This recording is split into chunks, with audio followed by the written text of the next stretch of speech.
Assalamu alaikum wa rahmatullahi. Dr. Ziad, good to see you outside the surgery in a nice peaceful environment. Dr. Ziad, we're here for a reason. We want to know who Dr. Ziad Basyouny is.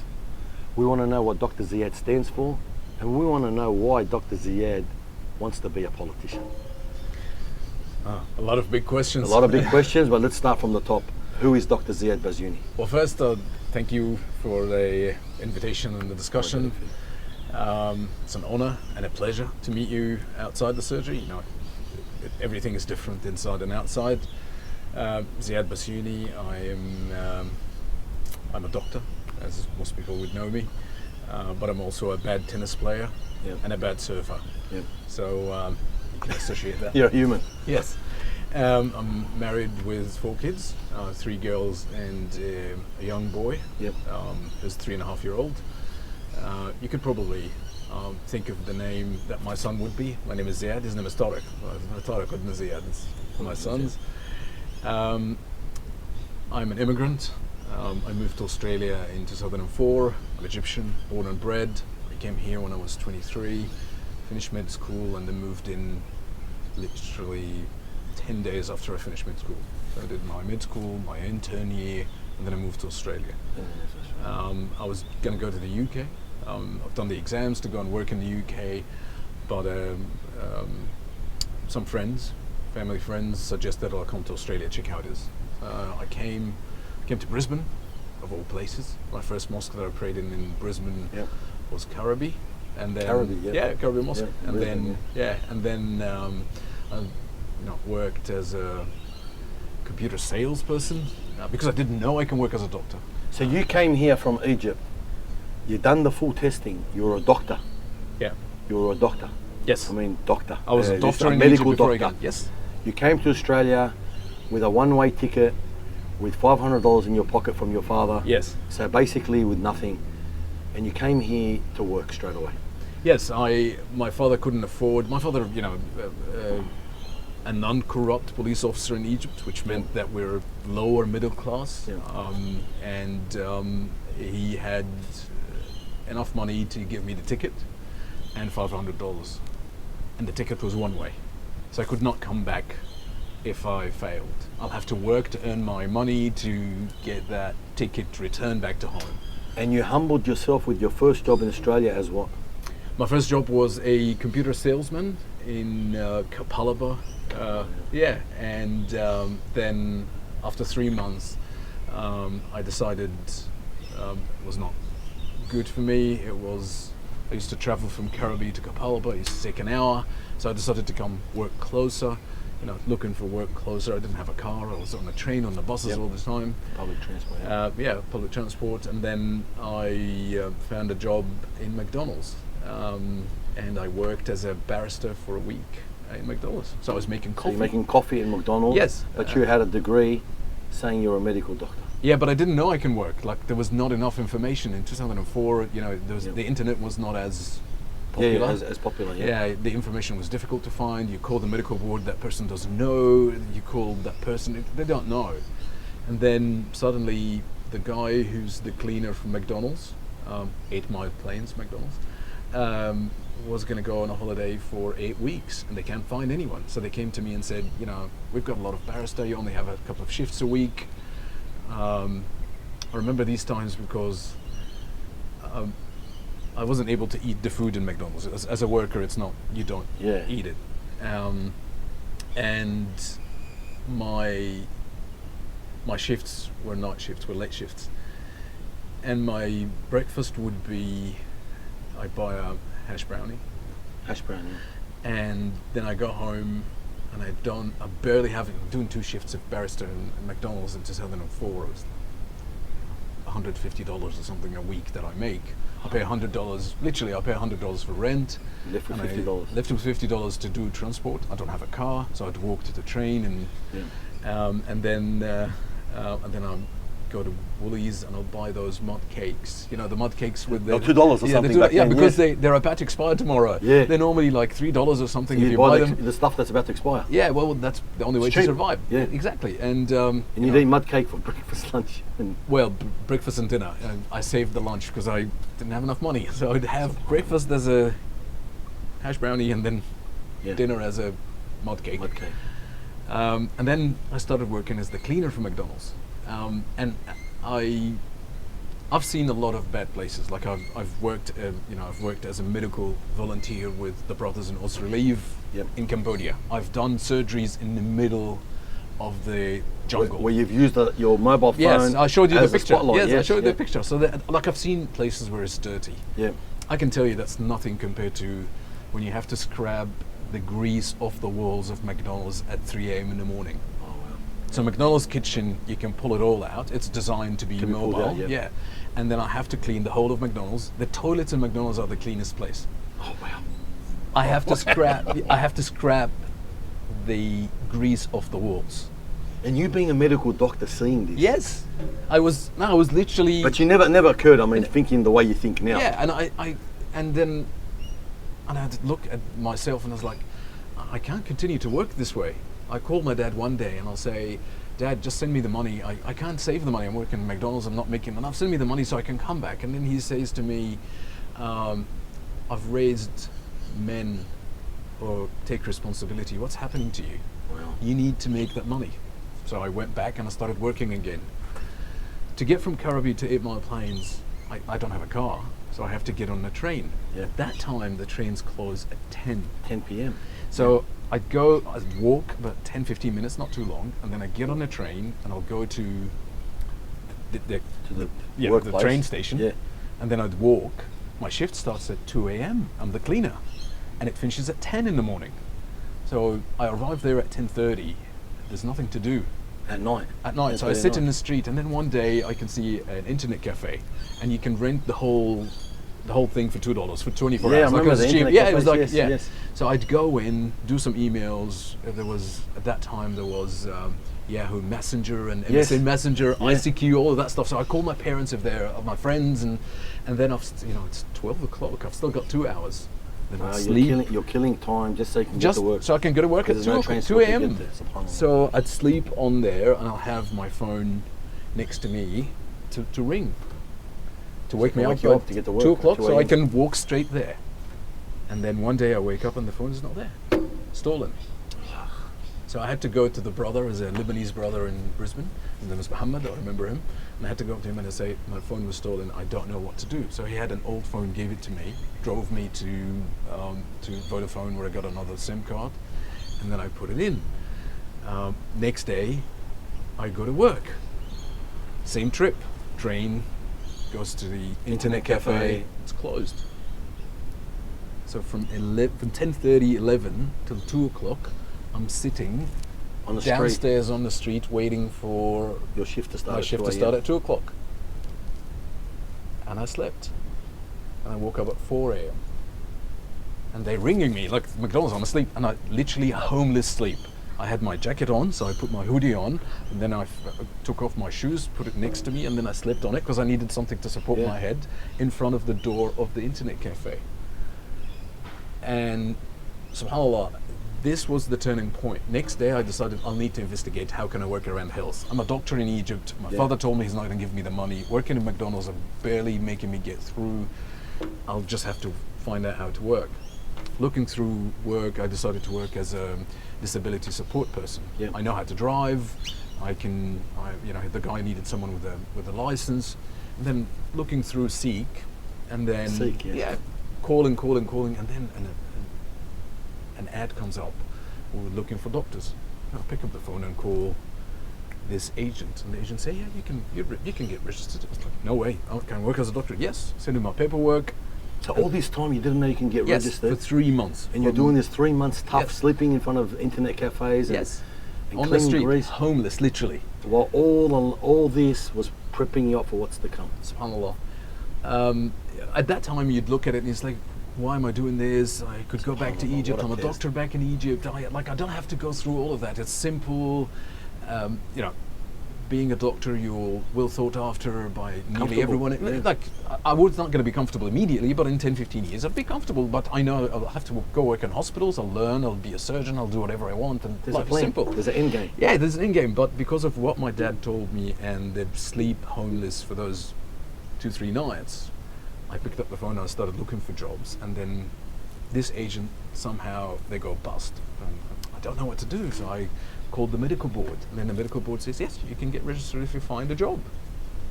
So I started calling every hospital in Queensland from up north as you can find, down to Brisbane. And then at one point, one guy said, you speak good English.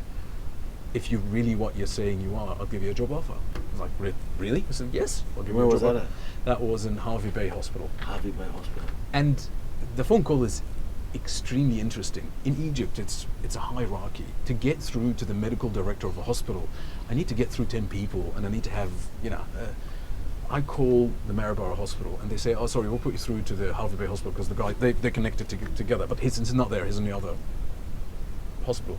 And then I ring, the phone rings, a deep voice, Dr. Terry Hanold, I don't know where he is now.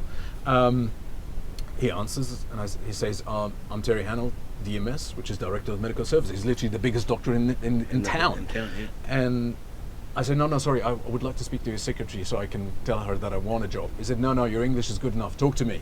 I said, this is what I've done, this is what I've done, this is what I've done. He said, you've passed the English exams? I said, yes, I've passed the UK exams, I'm done already. I can fly to the UK and finish start work. I'd get a job and fly. And then he says, no, don't do that, just send me your CV, and I'll let you know tomorrow. It was like 11:30, it's like, okay. Sent him my CV, 10 minutes later my mobile rings, and he says, if this is really your CV and that's your English and you've passed the exams, I'm giving you a job. You'll get a job in 2 days. As a doctor? As a doctor. It's like, in the hospital? And I was like, no way. An email never came through, so I called same way, but his phone number is on my phone, so I called him, and he said, oh, sorry, I missed it, I'm sending it to you right now. I take the job offer, there's a real job offer. So I called the medical board in Queensland, and at that time every state had its own medical board. Now there is a big one with small medical boards. And they said to me, yes, your English stands up, your English exam stands up, but you're missing half a mark in your IELTS exam, which is an exam you do for immigration and medical work. Yep. So I've got, in speaking, I've got 8.5 out of 9. In writing, I've got 6.5 out of 9. Everything else is 8. So they said, we need you to get 7 out of 9. 1.5 marks or half a mark? Half a mark. I've got 6.5. I just need to get 7. So I say, how do I get half a mark? She said, well, I don't know what you need, but by the time the paperwork come to us, you've got about 3-4 weeks to go.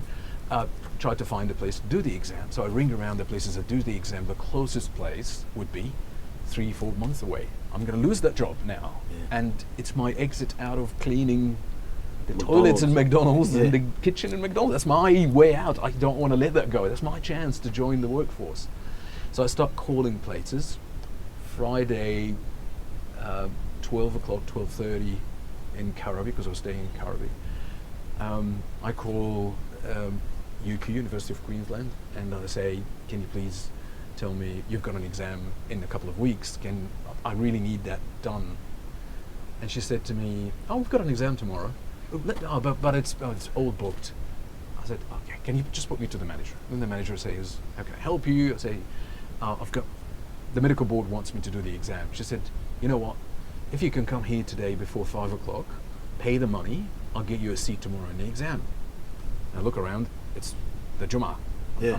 I'll have to go to the Jummah. I'm gonna miss Jummah for a night. So I went to the Jummah, and then my friend, the Lebanese friend, he said, my uncle lives in this area, he's praying with us. He can drive you there. Allahu Akbar. And I was like, Tawfiq, this is something I've never seen. So his uncle comes in and drives me up to Jummah. Then he has a flat tire. We stop in the middle of the road in Brisbane at 3 o'clock where everyone is driving, and we fix the tire, and I arrived there at 4:45. 15 minutes to go. 15 minutes to go. Paid the money, and then the lady said, yeah, we'll see you tomorrow in the exam. I have to go back, get on a train. I arrived back in Currabee, 2 trains, public transport, arrived there at 7:30, something like that. And all what came to my mind, I need to sleep, I'm tired, it's been a long day. I go to sleep, wake up at 2 a.m. because I know that to get to the train at 5, that's the first train that will get me there before 9 when the exam starts. I do a couple of writing tasks, and then I go to the train, and then a taxi, a Bangladeshi taxi driver was praying next to me. And I said to him, I'm just going to walk to the mosque. And he said, why are you walking? I was like, yeah. He said, no. I live next to the uni. Let me drive you there. I was only finishing my shift, so that's the last of my shift. I went to pray Fajr and I'm going with you. Wow. I was like, okay, there's a lot of tawfiq there. The guy drops me there. I go to the exam. They didn't have my name on the thing. They didn't have my name because everything's printed and it's all done. Yeah, old school. But the lady said, let me check. There was an email sent yesterday. Maybe it's your name. My name is there. She didn't even have a desk for me. They sat me on a chair and a small table in front of me and she said, do the exam. Finished the exam. I don't know if I've got this half mark. So I called McDonald's and I said, sorry guys, this will be my last week.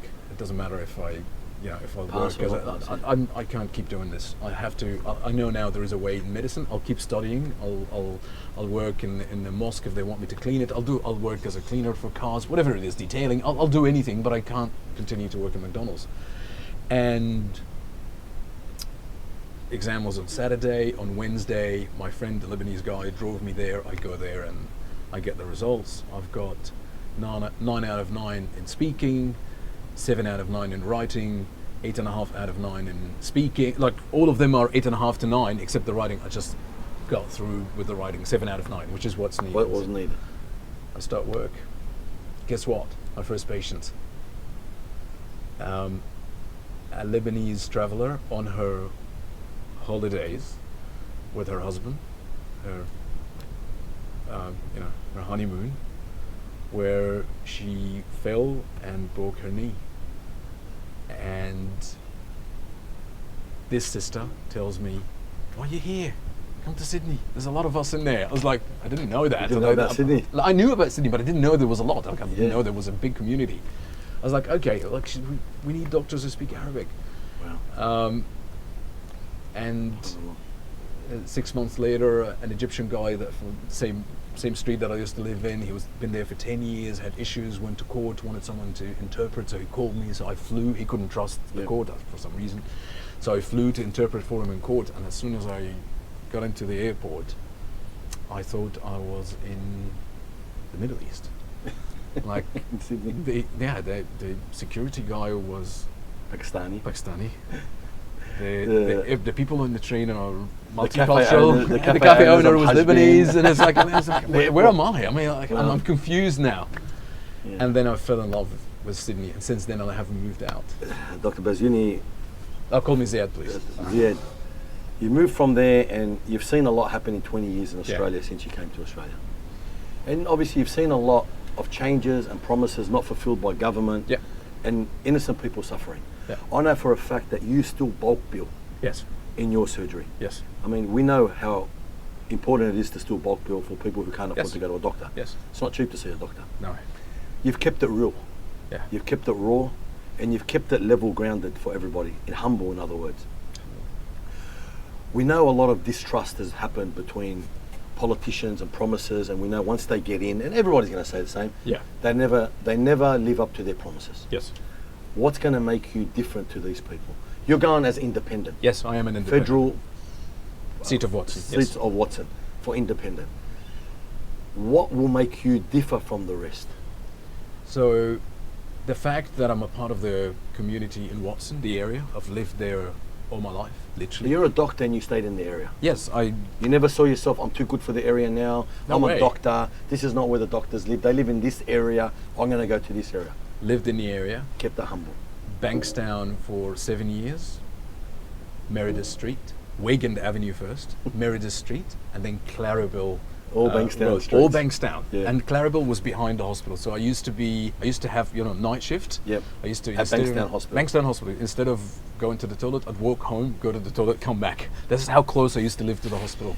You worked at Bankstown Hospital? Yes, I did. We've been promised for years and years and years that Bankstown Hospital was going to get a renovation, an upgrade. And I'm only saying about Bankstown because this is our local hospital. Yes.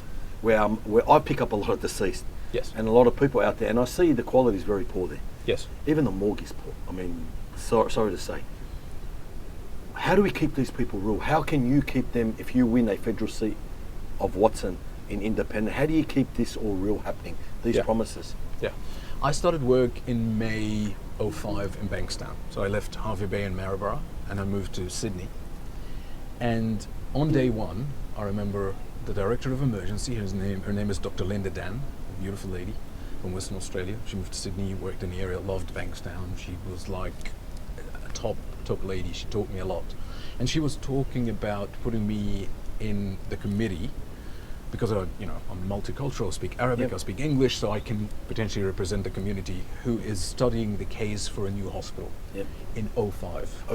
20 years ago. So 19 and 6 months. 2 decades. 2 decades. I had 4 kids during those times, and the hospital has not been built or changed. Why? Because it's a safe seat. If it's easy to get the votes, why would you work on it? It's a safe seat. Let me tell you more information. Royal North Shore Hospital, rebuilt, redone. Nearly $1 billion spent in there. Westmead Hospital, rebuilt, second one, bigger. Blacktown. St. George. I'm not going to go too far. It's St. George. 15 minutes away. Rebuilt. But not Bankstown, not Canterbury. By the way, Canterbury Hospital was designed to have a second floor. Yes. Never been built. Never done. My aim is to get the voices of our people into that Canberra bubble. They're sitting there not knowing what we suffer. They don't know that in Bankstown, a procedure that should be done within 3 months, it tends to wait for 8 to 9 months. Longer. If I go 15 minutes away, I'll just go to St. George. It'll get done in 3 months. Literally change my address, go to a relative, live with them for a couple of months. I'll get it closer. I advise a lot of people, doctor, that if you do go sick and have to go emergency, don't go to their local hospitals. The waiting. Go straight to the city. The waiting is too long. The waiting is too long. I started working in Bankstown Hospital, and because I was already with a couple of years of experience, I was put on night shifts straight away. We used to start the night shifts, and there are 40 patients waiting. I start at 10 p.m. to finish at 8 a.m. and there's 40 patients waiting. They have been waiting since 2 o'clock. In the afternoon. At 10 p.m. So we start seeing the people that came at 10 p.m. at 7 o'clock in the morning, an hour before I finished my shift. Oh, wow. People would wait for 10 hours. I remember that, and I understand their frustration because it's too long. There was 2 doctors. I remember the name of the senior doctor, a Turkish brother, and me. Dr. Ali Dogan, I don't know if he's watching, and me. We would start at the night and we would say, we just need to make sure we treat as many emergencies as possible. Those broken bones can wait till the morning. Like we have a heart attack, a stroke, we have people fitting, I remember at times he would be running 2 resuscitation, like 2 people dying, category 1, and he would... How do you pick which one? Well, he would be saying, do this for me, do this for me. This is now 50% stable, call Ziad. He will look after it. I will attend to the 90% unstable. And this cannot continue. The only way to get them to listen is to shake their ground. Shake the tree, One more story that was so pivotal in my decision to run was the story of Malik Fahad. Malik Fahad Islamic School in Greenacre was about to close about 2016 or 17. Yes. There was some issues with the management, and we managed to push the previous board to get a new board, a lot of good sisters and brothers, and we were working together. At one point it was going to get closed. The federal government, a school of 2,400. The federal government sent a letter saying we need our $11 million that you've spent wrongly, which was the law has changed or something has changed. The money was spent rightly, but in a wrong way. So they took the money and bought more schools with it. So they bought the Hoxton Park and the one in Norwest. But they didn't appraise the land. They didn't do the procedure was wrong. So they said we need that money. It should have been spent on the students. At that time, what we managed to get is the board president to be an Aussie guy who used to be the head of NESA. He came and he advised us. He said, if this was a marginal seat, no Labour or Liberal government would close that school. But because you guys are in a safe seat, no one cares. They can afford to lose 2,400 votes. They can afford to lose 5,000 votes. The guys here win by 15,000 votes.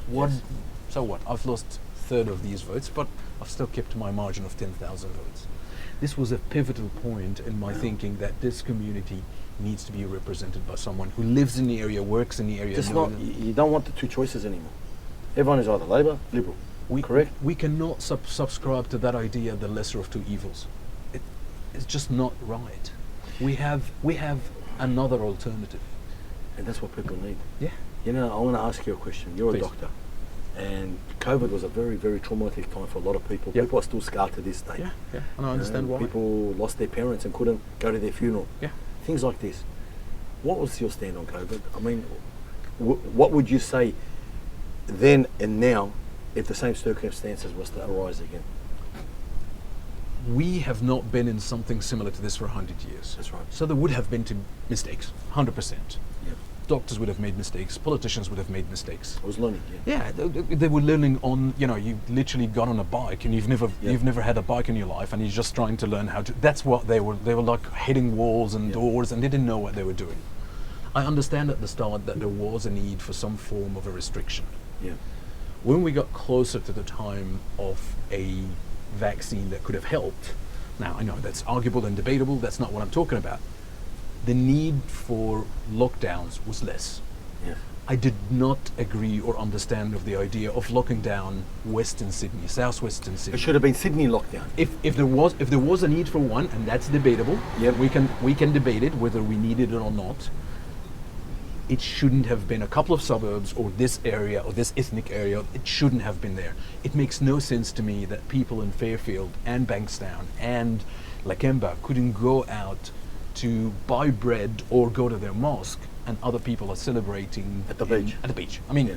this is not good public health. It was very, very unfair circumstances, and obviously this was, I believe, had something to do with who was in charge of those electorals and who had the power and who had the margin and who had a say. And if you have an independent representing you, he would stand in the street, he would shout what you want said, and if he doesn't, this is my vow. If I don't do what the community wants, if I vote against the community, next time I'm out. Yes. If you choose a person from whatever party, Labour, Liberal, Green, whatever it is, they're still bound by what their party says. Yes. Sister Fatima Payman, it's a clear example. She voted for a decision that was in the Labour platform since 2020. It's in the Labour platform. That's the Labour rank and file members' position. They voted on it, they agreed on it. It's a Labour platform. She voted for it. And she was excluded, she was pushed away, she was nearly kicked out till the point that she had to walk away. Like, they were not talking to her. So if you don't follow what the guys sitting somewhere, I don't know, Sussex Street or somewhere in Melbourne, George Street, Wherever it is, yeah. you're not going to get your seat next time and you're going to be kicked out. So in a nutshell, when you're part of the bigger parties, they change the person in there, but the party still has its stand on whatever it stands for. When the independent guy comes in, if he's not true to his word, he's out. So this is how I think about it. And there's no one that replaces you. No. It's not that I give the seat to someone. No. No. Next election, I'm out. So people would vote me out. You've got every single precaution to be liable and truthful with your words. So let me tell you what happens. We currently do not have someone who represents Watson in Canberra. We don't. No. What we do is we have someone who's from the Labour Party representing the Labour Party to us. He comes and tells us, Labour Party wants 1, 2, 3. He doesn't go to the Labour Party and say, my people do this. He can't. He voted out. Yeah. You know what? I've been telling people on the street, if there is a decision to be made in Parliament and there is a decision to go to the right or the left, our team will have a platform for everyone in Watson to have their say. If the people in Watson want right, and I think it's better to go left, I will try to convince the people in Watson. If they still want me to go right, I will go right despite it's against my personal... Because you will do what's good for the people. It's the people chose me, I'm their voice. It's the people's choice. I'm not representing a big party, I'm not representing a lobby group. So basically the big parties use the people to get in, then do what they want after that. Exactly. They're not accountable to anybody. Well, Bankstown Hospital. We've been hearing about 1.3 billion. I mean, that's one. That's only once. Our streets, our schools, the lack of infrastructure investment in our areas. Just go see the potholes. I mean, well, I can talk about a list of things. You know, researching before I decided to run, I was trying to research. I know that housing affordability is a problem. Yeah. If I have to dig into my savings to pay for my accommodation, then how other people are doing it? So I thought, I'll just look at the numbers. The average increase in the rental price in Watson, Lakemba, Bankstown, Campsie, Belmore, Condo Park is between 40 to 60%. In Greenacre, it has increased 60% since Labour came into power in May 22. So 2 years ago, the price of rental has increased. I've put 60%. It on 60%. I'll give you the numbers. I'll show you the numbers. I've got it on my Instagram account. You can go watch the video. I've got it all written, all documented. It's in there. It's not my numbers. These are official numbers. 60% in Greenacre, 45% in Lakemba. How is it that you have to pay nearly half your wages? Half of what you used to pay extra in 2 years. Yeah. How is it? It's costing people over half their wages just rent. That's without No one feeding listens. their kids, buying their kids shoes, school fees, shopping, petrol, whatever else to live. This is the reason why I'm still bulk billing. I believe in a universal bulk billing for everyone. But I do understand the doctors who had to put a bit of a price because they aren't able to afford basics. Yeah. The electricity went up. The cost of consumables went up. The nurses' wages went up. The admin people went up. But I think also part of it is the actual doctor's own ethics and integrity. Like some doctors, they fill with the people. They will still do some surgeries, like pretty much without a gap. Yeah. All that kind of stuff. There are still some good people out there, but they're in a dime, hard to find. Dr. Ziad, you've got a campaign coming up. Obviously, this is basically to showcase the people out there who you are, what you stand for, because we see so many new faces pop up on these little things when it comes to federal election. Yeah. And nobody knows who they are. We only know the smiley faces that we are familiar with on the media. Yeah. People want to know who, when your face comes up on these posters, who is Ziad Basyouny? I'm your neighbour, I'm your local doctor, and by the way, I will continue to work as a doctor when I'm in the federal parliament. I was going to ask you that. 100%. If you were to be elected tomorrow, would you still be treating people and doing what you do every day as you do now? 100%. So in parliament, I'm only there 18 weeks of the year. Next year, the proposed sitting weeks are 17 only. 17. Let's assume they're 18. Every year they're around 18 to 17. Let's say they're 18, and I'm going to take 4 weeks off, so that makes it 22 weeks. There is 30 other weeks where I'm going to be working full time in my clinics in Greenacre and Lakemba. That will not change. So people can still meet. You come to see me as a patient, and you leave me your number if you've got a request for something political, something advocacy-wise. You want to? I will finish my medical day. I'll call you and I'll ask you, what do you want? What is the issue? Is it a visa issue? Do you want me to write a letter of support? Do you want me to do this? What's your view about this? This is my vow to the people. Yeah. I actually have to do it because they don't pay enough. Yeah. I will literally lose half of my income going to Canberra. So I have to do it to be able to pay. Now they're watching this, they're thinking, what's in it for him? Like, why would he leave a comfortable, cushy job like a doctor, working a practice, treating at your own, you know what I mean? Doctors respectful, you see patients, you're the man in control here. To these headaches called politics. Yeah. Why? And we said, I asked you that before, and you told us. But one more time, why? We cannot be taken for granted anymore. Yeah. The last 20 years are enough. Unfortunately, it came to the point where the community wants to be heard about the issues in Gaza, the genocide that's happening, and the Labour Party that's supposed to be representing us turn their back on us. Sad. No condemnation to the genocide. We can see it's one-sided. No condemnation to the genocide. Earlier on, they refused ceasefire issues. You cannot even say ceasefire in the parliament. Finally, they wanted a ceasefire when, a year and a half later. Yep. This cannot continue. It's sad that it came to the point of a genocide to get us to wake up, but this cannot continue. I've spoken to 6 people before I decided to run, to try to convince them to run. I even pledged donations to one of them. I said, please, brother, you're the best person to run.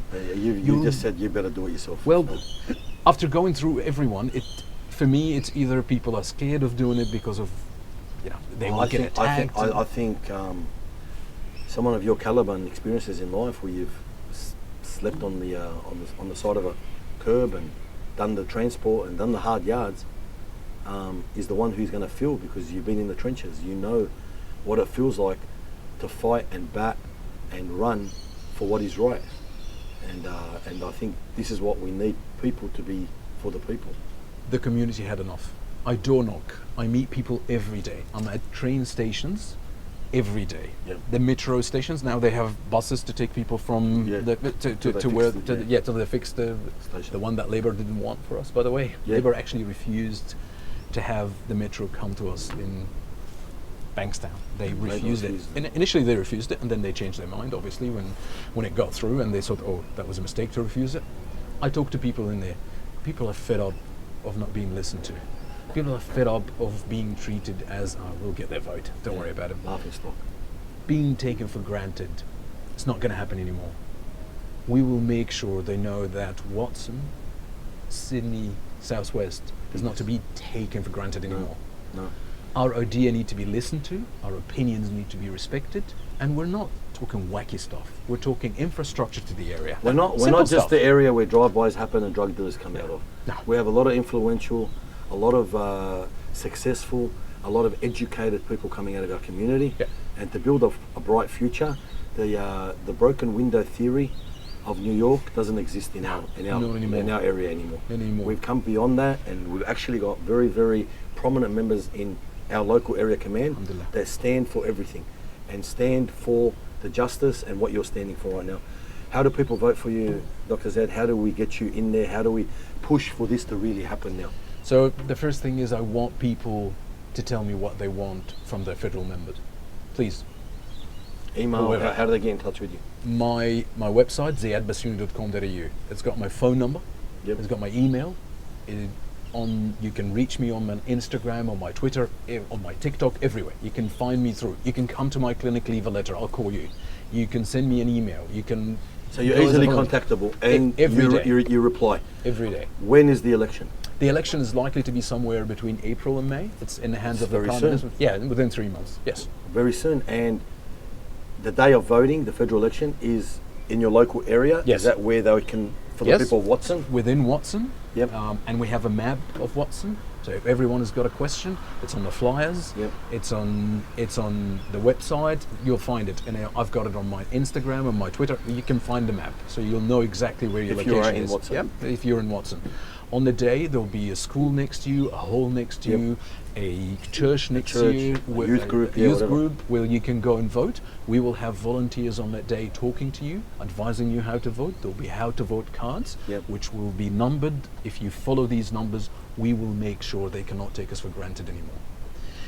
I want everyone to volunteer. I want everyone to spend an hour a week, half an hour a week. Talk to your family, friends. Talk to them, educate them about politics. Yeah. We cannot be taken for granted anymore. No, this has to be taken serious, because too much of us, this time comes, we just tick 1, 2, 3, or 1 and 0, whatever, and we don't think about it. Then down the track, things don't go our way, and we're seeing who got him in, who voted. At the end of the day, this is your chance to make a difference. And I think we have to hold me accountable. Hold you accountable. You gave me your vote. You come to me. You said, we voted you in. You should have fixed that. Now, one of the questions you asked and I didn't answer is, how is an independent, as an independent, what are you going to do? What are you going to do? Yeah, you're such a small fish. It's a small fish. The next election is likely to get us what we call a hung parliament. A hung parliament. Which means that none of the two big parties. Majority. Exactly. Yes. What they will have to do is they have to go and. To the Greens or to. The Independents. Independents. If you're an independent, then you have a list of requirements for your area. Yes. My vow is to get Bankstown and Canterbury Hospital funding, extra funding, to get them faster, dug earlier, fixed earlier. We cannot continue that way. Wow. I will make sure this is on the agenda after the election, literally. Straight away. Immediately. That will be the main thing I'll talk about. Unbelievable. I'm not here to wreck what our organizations have built. Our forefathers and ancestors. We live here in Paradise in Australia, a beautiful country. Ability, freedom of speech, freedom of religion. You can practice, you can associate. Our parents and grandfathers who came here earlier, they've worked hard to get us where we are. this is our moment to leap forward for our kids. And we have a say. And that We will have a say say. is on the day of election. We will. Make your vote count. Dr. Ziad, can't wait to see the outcome of this. Inshallah. And may Allah subhanahu wa ta'ala elevate your status and give you steadfastness in what you're doing and tasbih. And for everyone out there who talks about making a difference, make that difference on the day you vote, because put your money where your mouth is. Let's see the action. Like you said, you'll be held accountable, and when your term is up, you're gone. If Finished. you do not finish, yeah, If I didn't do it, I'm finished. Speak to your family members. educate them on this. Importance of voting. Importance of voting for an independent. Yes. Why is it that an independent can change the bad rip we've got here? Donate your time. Donate some hours. Donate $1, $5, $10, whatever you can, and come talk to me. Educate me about the things that are important for you. Tell me why you would not vote for me, so I can fix that. I can Yes. talk to you about my Tell policies. them, why wouldn't I vote for you? I mean, Exactly. for everyone out there saying, I want to vote for it. Why? Yeah. Tell them why. Everything can be fixed out Yes. there. You know, because I believe we need to find out the reasons behind why people will not vote. Yeah. And some of those reasons, I believe, there is no reason. Yes. It's just we're so comfortable in the way things are that it's just easy to go A, B, C. If you think about it, if it's a safe seat, what is my vote going to do within 15,000 Yeah. votes? That's not going to happen this election. I promise you, this will be so hotly contested. We'll be very close. We will flip that seat. Your vote will count, and you can hold me accountable for every word I said, every point I raised in there, in the parliament, speaking on your behalf and everyone else. Dr. Ziad, I love seeing you now with black hair and a little bit of grey. Yeah, I'm getting sorry old. to say, let's see what happens in the future. Yeah. Wallah Roji, bless you, Jazakallah Jazakallah khair. And inshallah, we'll look out and see what happens, inshallah. Inshallah, Jazakallah khair. Thank Yeah. you so much. Salam.